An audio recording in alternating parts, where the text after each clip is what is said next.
So join us on Winephabet Street, and We are. we're live now. So I got to get off Instagram. Take care. Hey, we are live on Instagram. We are live here. So everything is good. So happy Saturday. I know this is a switch for us. This is a switch for us. Yes, I definitely have better light on Saturday. Do you? I do. Natural light coming in instead of the night. Well, 8 o'clock at night is a little rough for natural light. Yeah. My hair looks better at Saturdays at 1. All right, we can see. Maybe this works out. I don't know. Yeah. It might be a good thing. I don't know. I think we kind of, it was a quick switch. Kind of 2 weeks ago.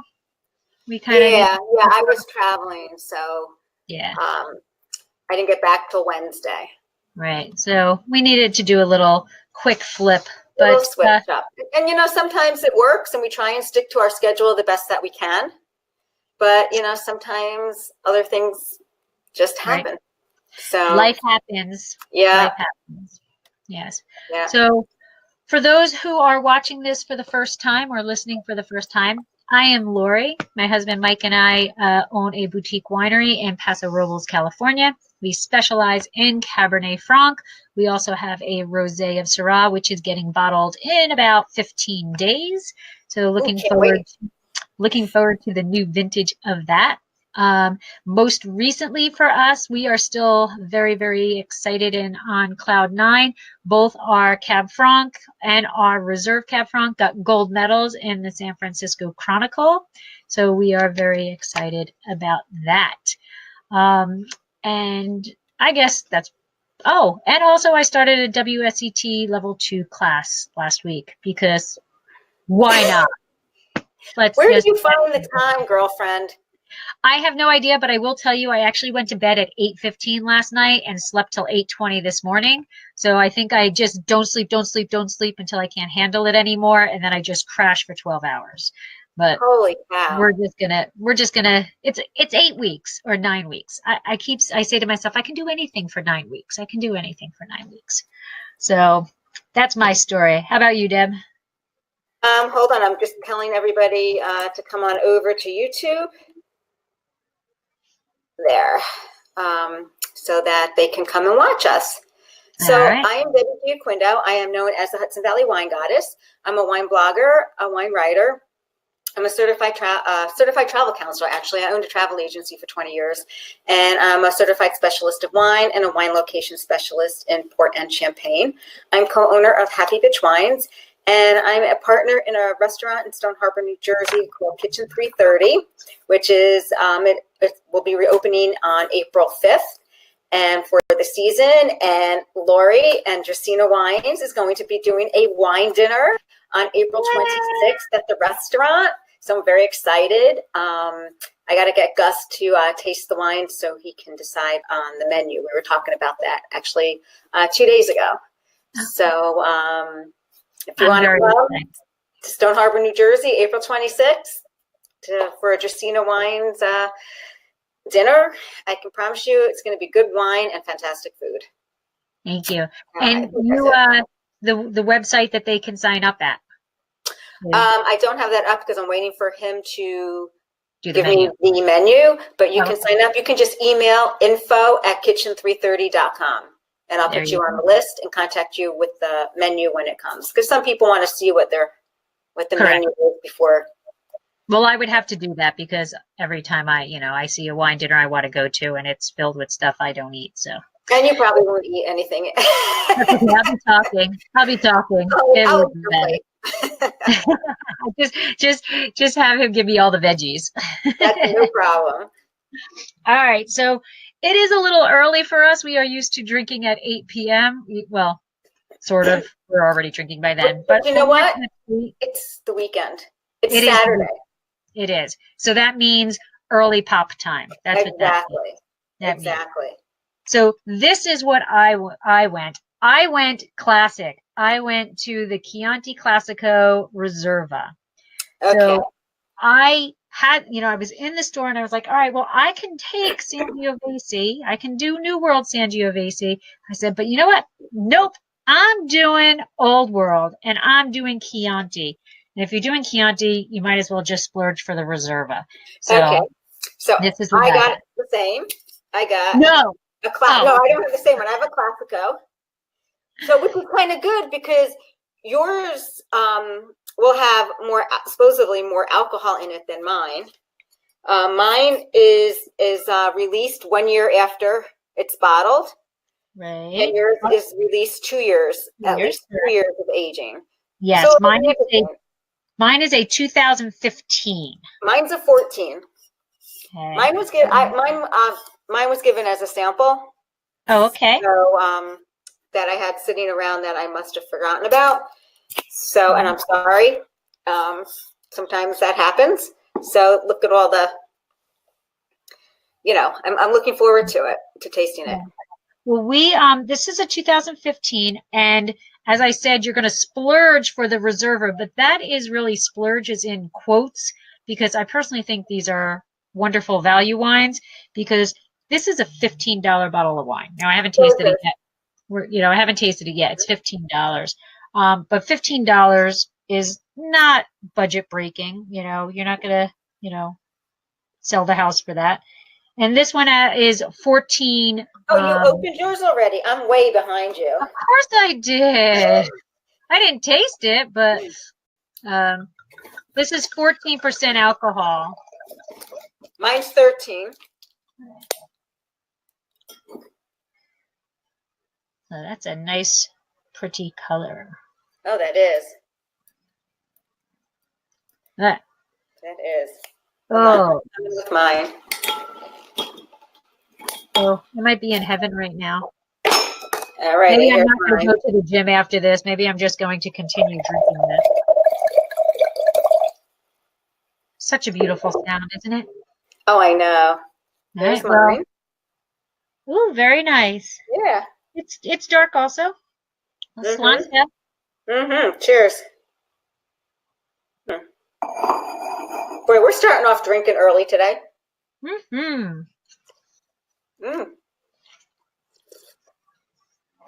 All right, I'm pretty happy right now. So, I am too. It really goes well with the yogurt I had about an hour ago. Shall we get into it? We shall. Let's roll. All right, here we go.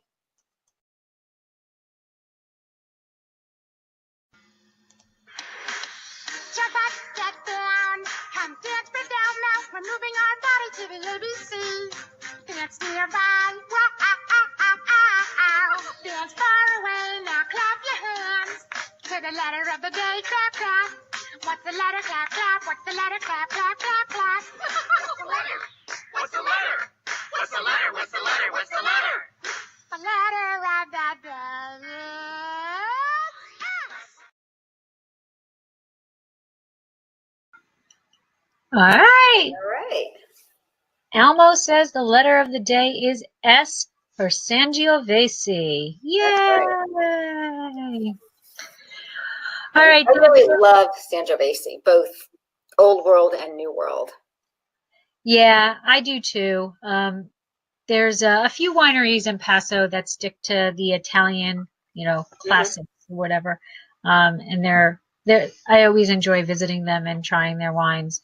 But there's something about Sangiovese that is just, I don't know, just gets to my heart. It's a good everyday wine. Yes. It really is. But I guess we'll talk about that when we talk about the wines. We really should get down to... I'm going to, everybody who listens to this or watches or whatever knows that, my food palate is not exactly, very, very minimal. But I'm going to make it even worse because I admit I love Domino's pizza. I love Domino's pizza. And Domino's is having a special today for carry out $7.99 for a large 2-topping pizza. So I am getting myself some Domino's tonight with the rest of the bottle. Yes, I am. Yes, I am. I have leftovers. We went to a friend's for dinner last night, and we had beef enchiladas. Oh, okay. They sent us home with beef enchiladas. Yeah. So I think this will be good with the beef enchiladas. Yes, it It will. probably tastes better with the Domino's pizza, but Yeah, it's gonna go well yes. tonight. Yes, it is. Yes, it is. So, All right, so let's get into the history. That is great. you, Okay. and I'm History. going to drink, which You probably drink, means I'm not going and to I'll do drink again. history. Okay. So let me get up here. So the history.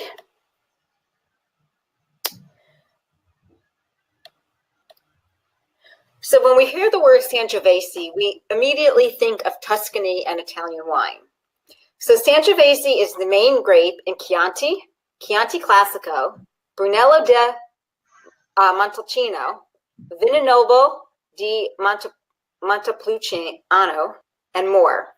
Tuscany is the home region, so that's where the Sangiovese really grows really well in Italy, but it also grows in Romagna and Campania.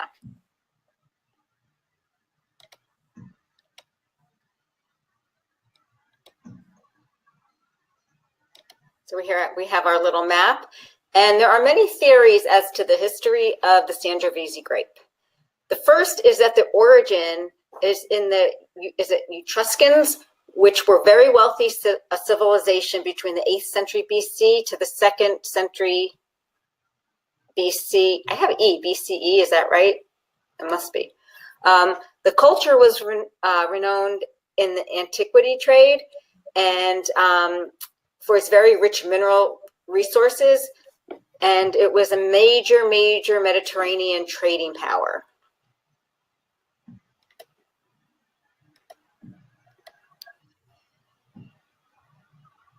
There we have the Romans. There are also theories to say that the Sangiovese grape dates back to the Romans and their winemaking. So there's two kind of theories on where this grape kind of originated with.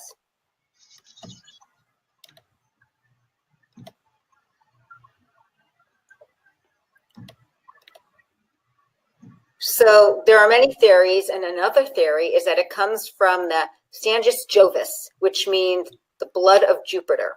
The name was given by Capuchin monk of Sant Archangelo's monastery near Jupiter Mount during the banquet honoring Pope Leon XII.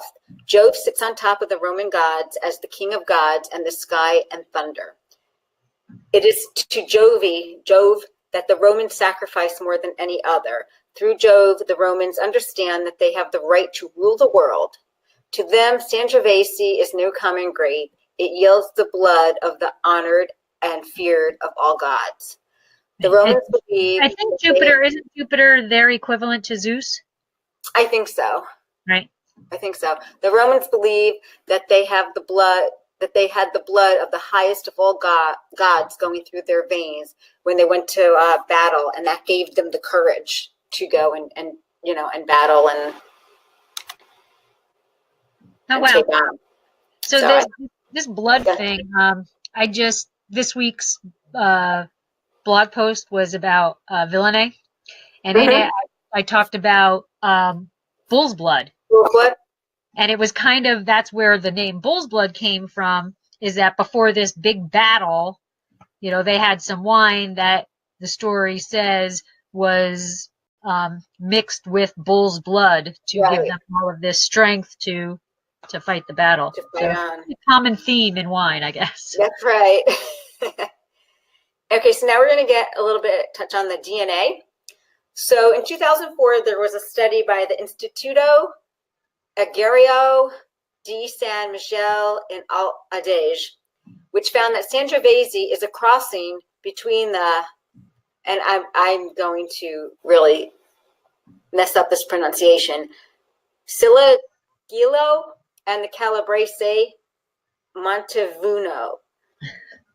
Nailed it. Now, the Calabrese's origin is in Calabria, and later it was discovered in Campania. So there's also rumblings that the Sigillio grape would really also be an offspring of Sangiovese rather than a parent.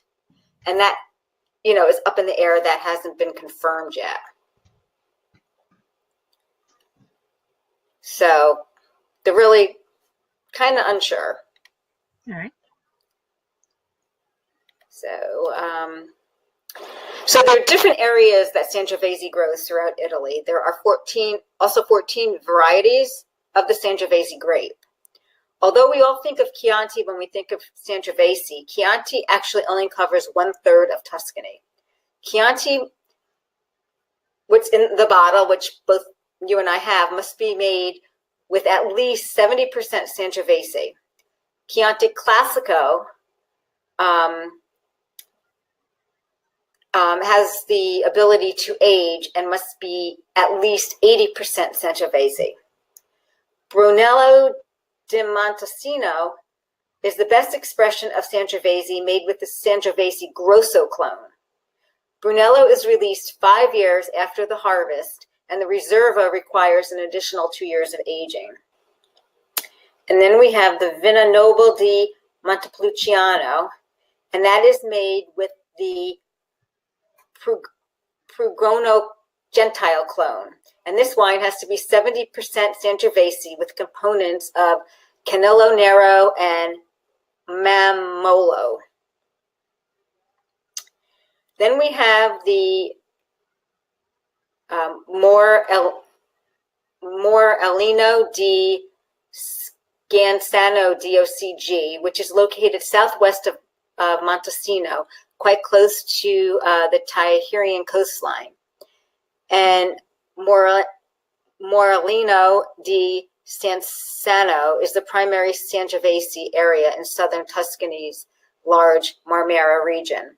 Sangiovese is also known as Morellino in this region, and it is the southernmost DOCG region based on Sangiovese. And there are some other regions that it is grown. Sangiovese is grown outside of Tuscany. It's grown in Marche, Romagna, Umbria, Argentina, USA, Australia. Hop in if I missed any. Did I miss any? Okay. I'm sure there's loads of regions, but those so are the main. This is just the classification system that I put in, as the Riserva, which you have, is the very top.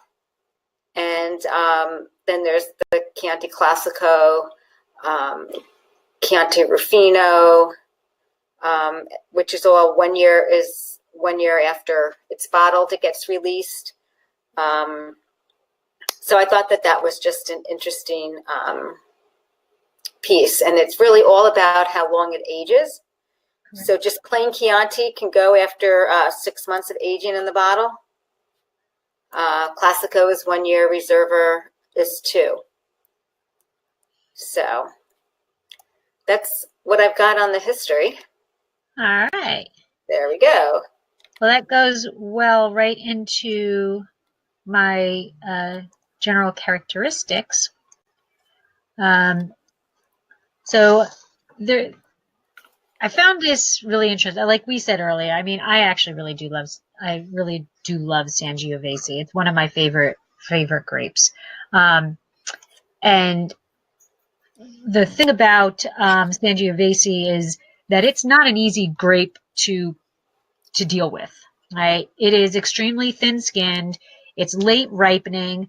It is a finicky grape. So a lot of wineries, a lot of winemakers, it needs a lot of tender loving care, basically, in order to have this. So I don't think anybody who produces a Sangiovese is somebody who just is throwing grapes together. There's got to be some sort of passion, some sort of love behind that. And especially in the new world where, it's not so, focused on Sangiovese. As you said, it's most well known in central Italy, specifically the Mediterranean region of Tuscany. It typically gets harvested in mid-October.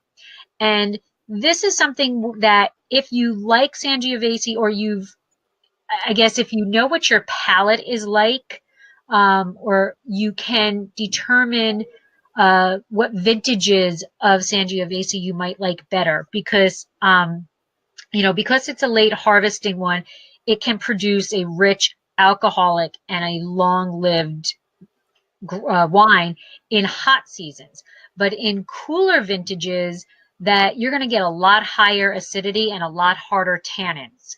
Oh, that's interesting. Yeah. So, you know, if that's what you're looking for, if you're looking for a higher acidity wine and a hard, you know, a little harder tannins, because I think a lot of Sangiovese is really, like you said, it's an everyday drinking wine. It's an easygoing wine. So I don't know if that's what you're looking for, then you're going to go for the warmer vintages. But if you want something a little bigger, a little bolder, then maybe check out some cooler vintages and see if that, you know, is better for your palate. The other thing is when the vine is actually allowed to overproduce, when they're not really paying attention to the drops, to, you know, to that, and to the vine balance, it can produce really high acidic wines that then are very light in color.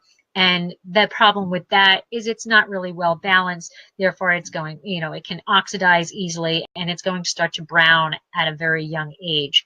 So you're going to have issues with that.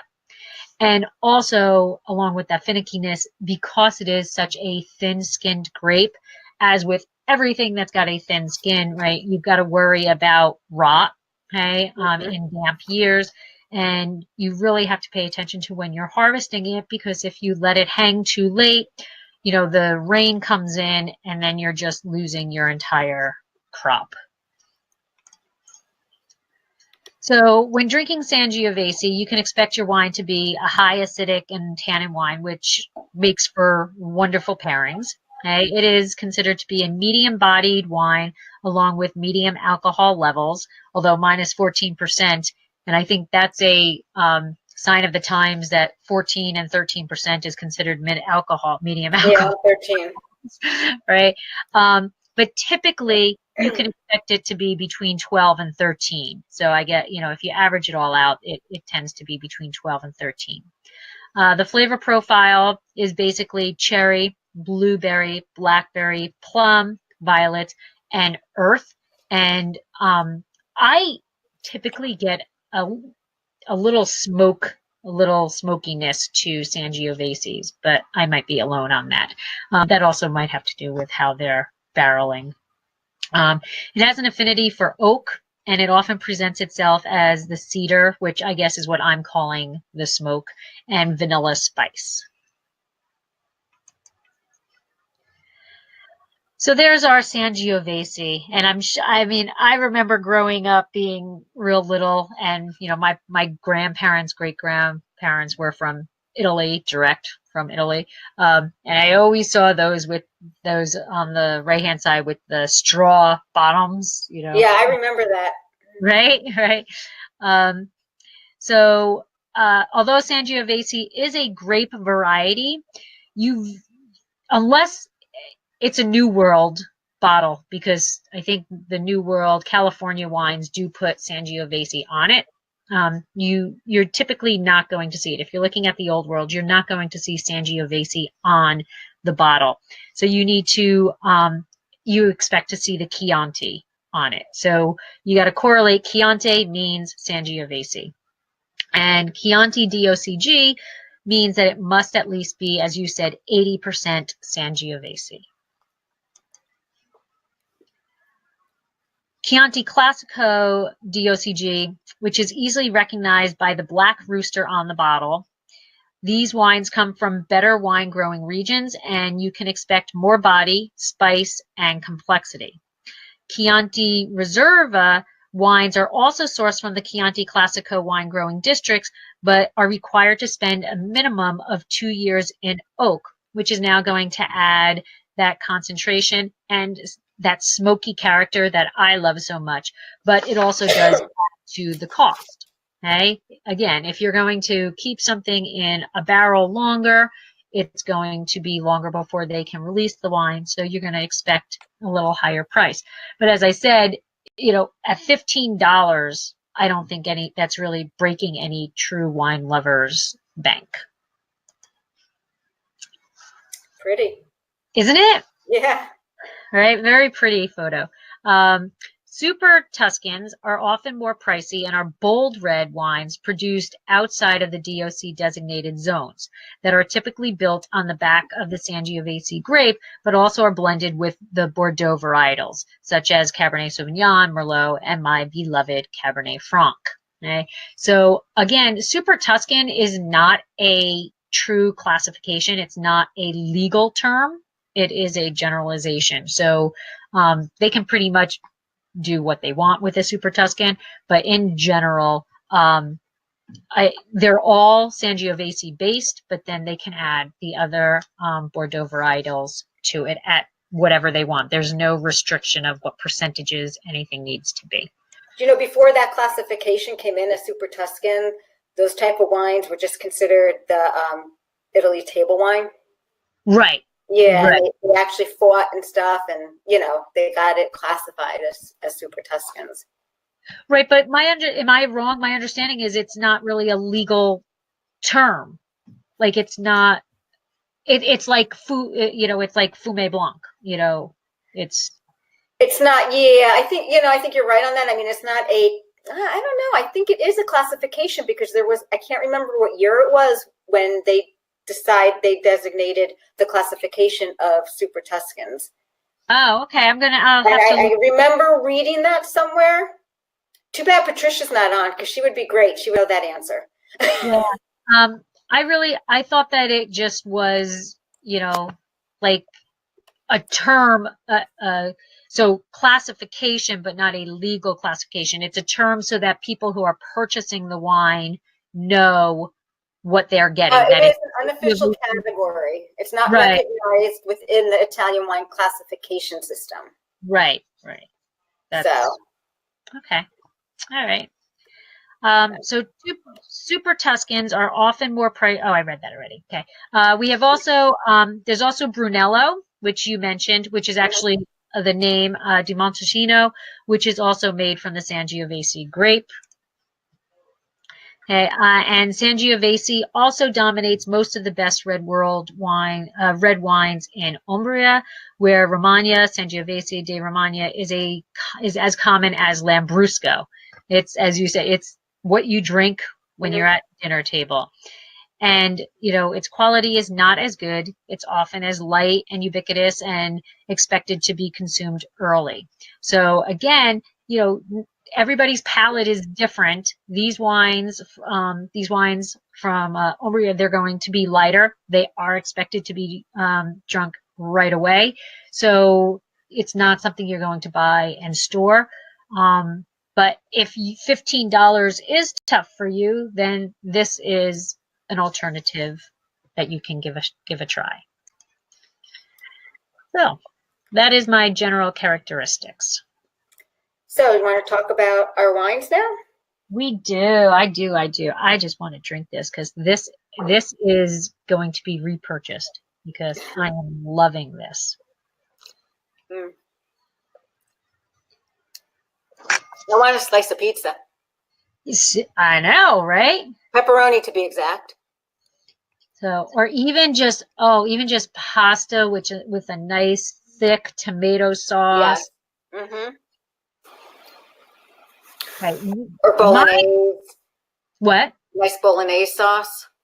Well, I wouldn't eat bolognese, but yeah.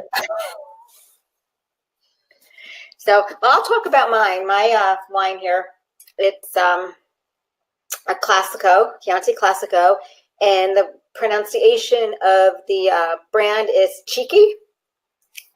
All right. And I feel like I'm going to sneeze. It's a 2014 vintage.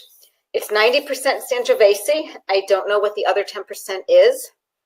It's 13% alcohol. It was, excuse me. Yeah. It was aged for 12 months in wooden casks. And it was 2 months in the bottle before it was released. This Cheeky winery is one of the oldest and most prominent producers in Tuscany. They do own a lot of different brands. It was created or established in 1893.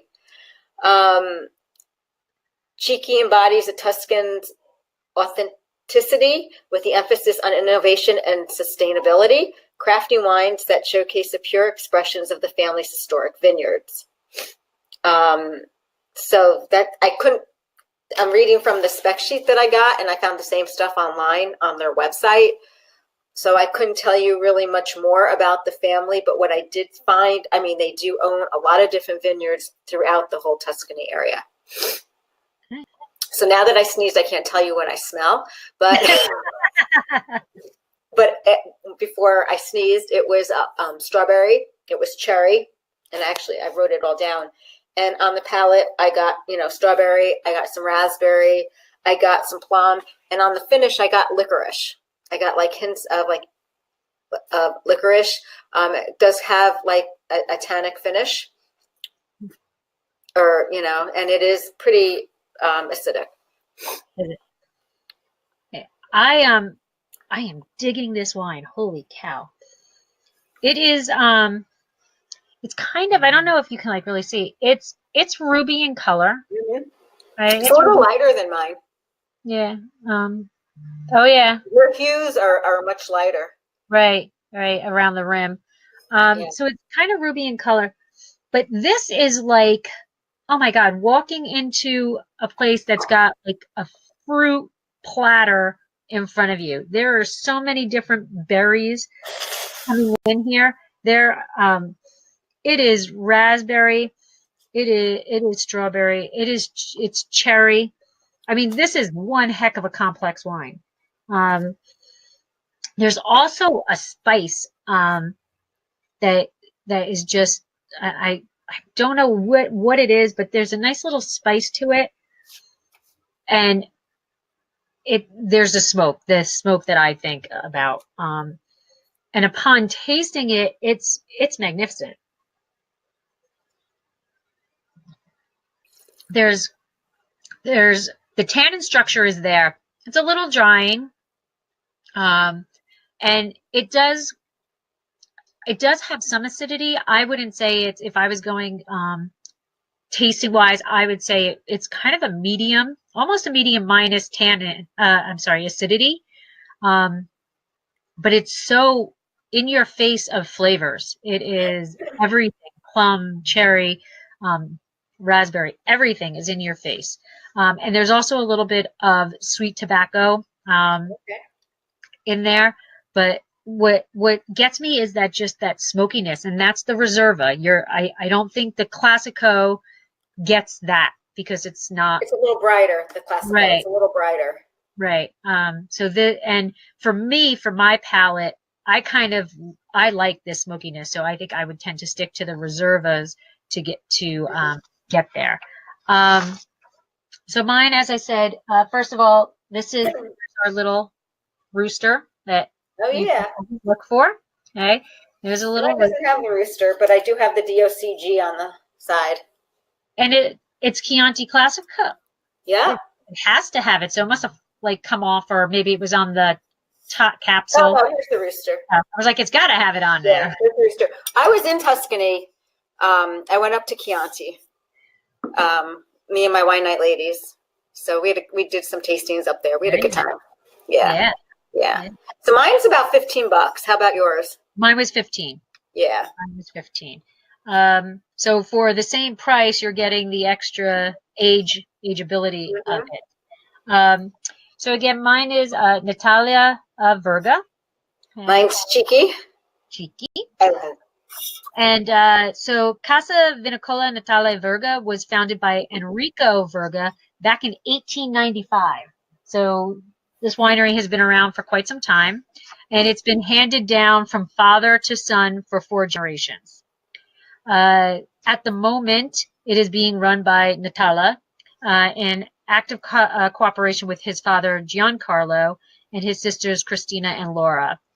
So we're actually technically into the 5th generation is the little guys, and they're being trained. So Enrico and Eduardo are being trained to take over the winery, which, little public service announcement. I mean, poor Christina and Laura. I mean, they're there, they're working hard, they're involved, and they're just getting passed right over because it's going right to Enrico and Eduardo. But hey, it's old world. So for more than a century, Natalia Verga Wine Company has distributed their wine across Italy, and both its own brands and private labels. So they actually have this Natalia Verga, plus then they have, I guess you can produce a private label under there. So maybe each of them have their own label. They also do obviously distribute overseas, because I have it, to more than 30 countries. And in 2013, they built a brand new headquarters, which covers over 35,000 square meters. Big. Wow. And the winery has, and this is the first time I've heard this word, so I had to Google what it meant. The winery has a storage capacity of 46,000 quintals. Wow. So what's that equivalent to? One quintal equals 220 pounds. Wow. So 46,000 times 220. I didn't do the math, but that's a lot of storage capacity. And they actually have two bottling lines for themselves. They have a bottling line for the regular 750s and the regular size bottles, and then they actually have a very specific designated bottling line for their large capacity bottles. So that is Natalia Verga, which I am a fan of. Good. Yeah. All right. And it's up to you again for food pairing. I'm hungry. I haven't eaten lunch yet. So you're going to hear glug, glug, glug, because there's going to be another glass being poured. So food pairings. So we have pasta carbonara. See, now that I'll eat. Would you eat that? I would eat that because it's bacon or pancetta, and I do eat bacon and pancetta.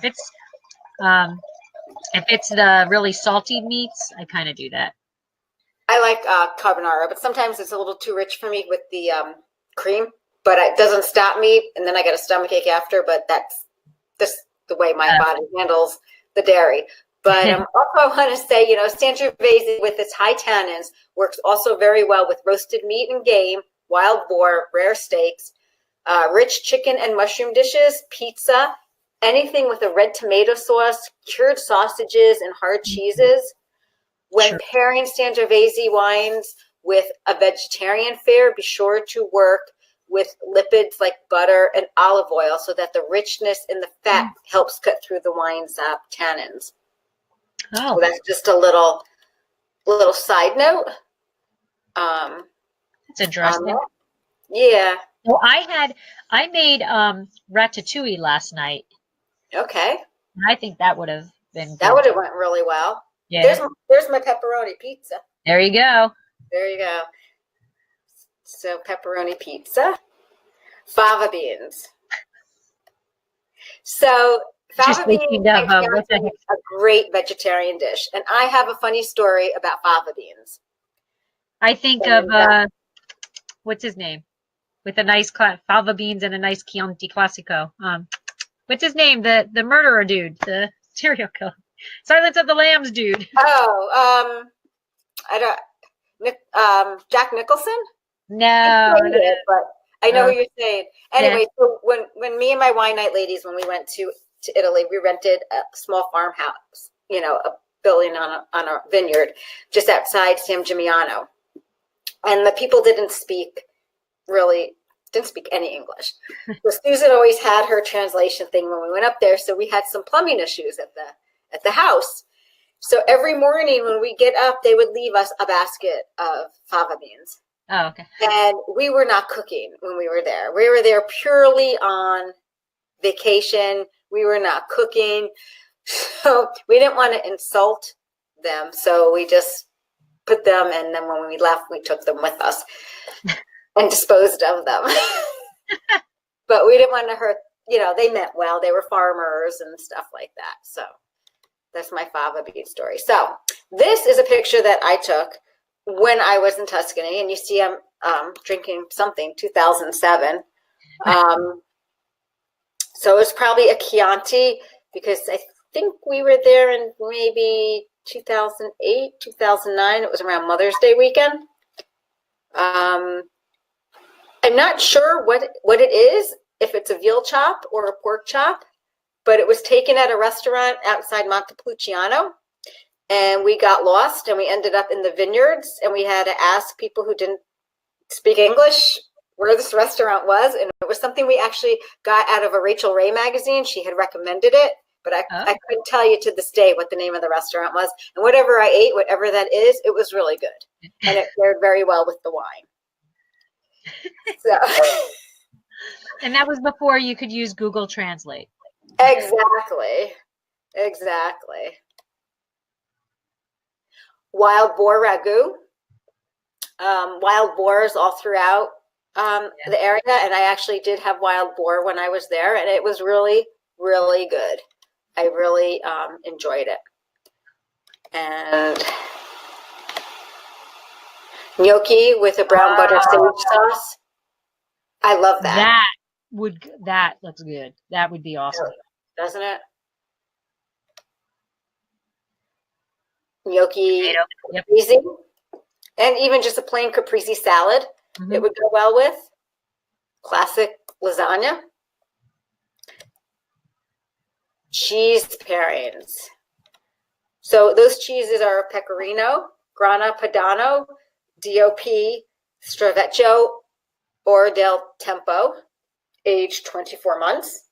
Yeah, I think that's the key. If you're looking for wine and cheese, dinner, which Mike and I often do, the cheese, you've got to go to a dry, aged cheese. You can't, kind of like a hard cheese. A hard cheese. Yep.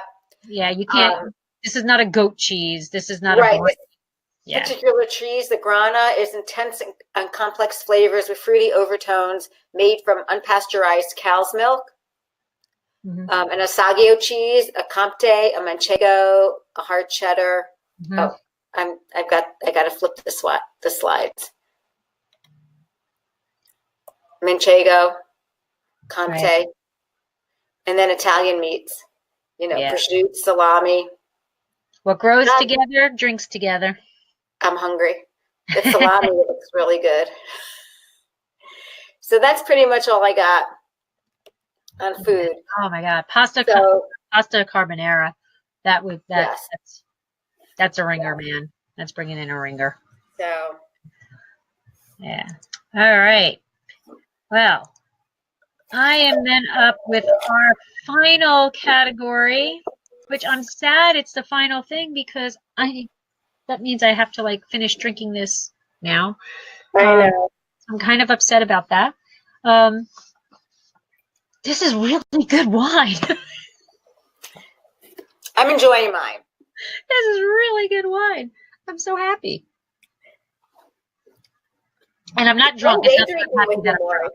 What? It's fun day drinking with you. Yes. Fun day drinking. Woo. All right. So we have fast facts. First up, fact number 1. Sangiovese is a great red grape, is known as the great red grape of Italy. It is the grape behind 3 of Italy's great wines, Chianti Classico, and Brunello.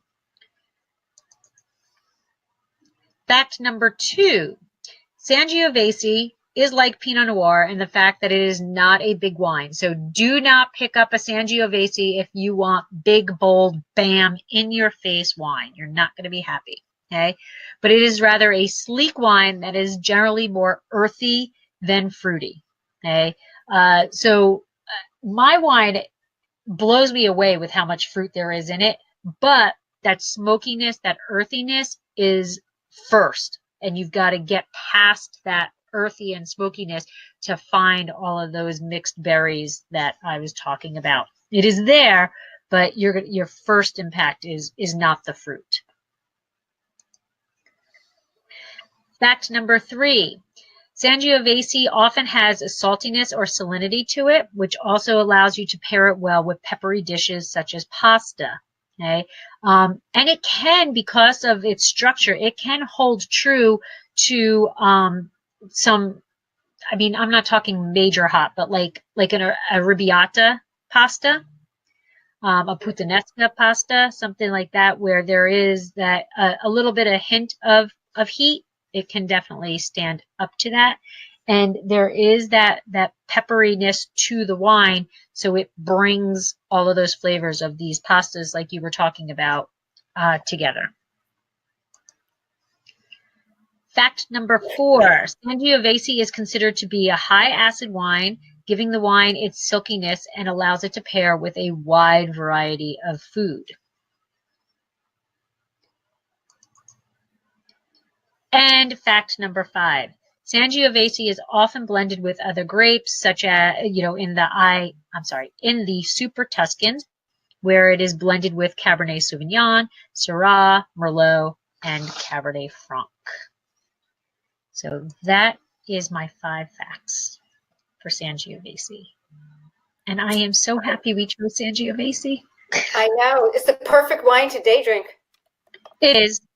On a cold, our 22 degrees that it is right now, which is only going lower. What is it? It's 36 by me. 30. Oh, you're warmer. Wow. Yeah, I think. Well, you know what? It was 22 when I woke up, so it might be warmer now. But I'm done with this.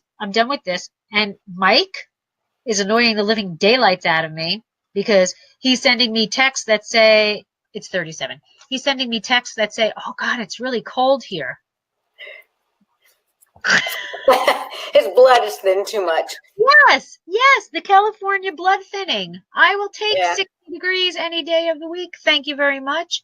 It's like 10 degrees. I hear you. It's going to get cold next week. So next month, yes, February 18th. February 18th sounds February good. 18th, and it's the day I come back from California, so I'll be on the red eye. Oh. No, I come back Sunday into Monday, so I'll come home, take a nap. Oh, so okay. All right. We're going to go for Tanat. Okay. And by the way, February 18th just happens to be National Drink Wine Day. Ooh.